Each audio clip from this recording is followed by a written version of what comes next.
Spike, I want to start with this question. From my research, I learned that African American soldiers were lynched after coming back from world wars instead of being celebrated like white soldiers, yet they continued to serve and volunteer to serve in the army. How do you explain that? What drove them? The promise of freedom. This is modern history, like in the 50s, and they already were free. I mean, the fight for the red, white, and blue. Was it financial? Was it the drive to be included? Just to be brought into get the full rights as American citizen, but that has not happened yet. Many Black soldiers felt that by fighting for this country, that would prove to America that we're Americans and we deserve the rights of everybody else, and that still is not the case. Would you have served if you had been drafted for the Vietnam War?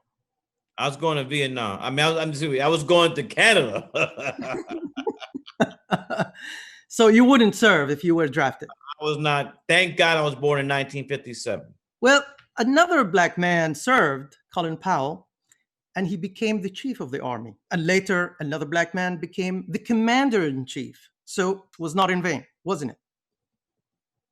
Well, look, no disrespect to Colin Powell, but he also told us that there was a thing called weapons of mass destruction. But he reached a high position in the American system. What's the point you're trying to make, sir? Yeah, what I'm trying to get to, do you agree that there has been a progress? African Americans reached the highest positions, at least in the army, in these commands. I mean, African American be president for 8 years. Mm-hmm. And we just buried Brother Floyd yesterday. So how do you explain that, the difference? They reach high positions and yet they are being shot in the streets. How do you explain that? There's an ebb and flow.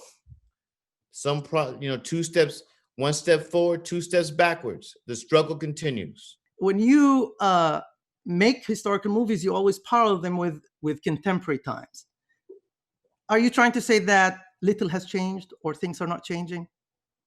Things aren't changing fast enough.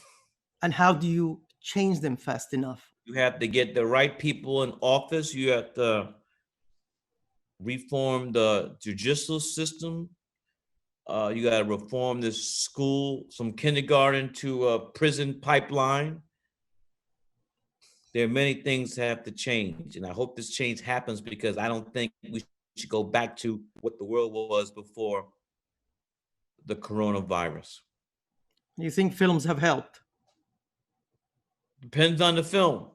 I do believe great art can change the world.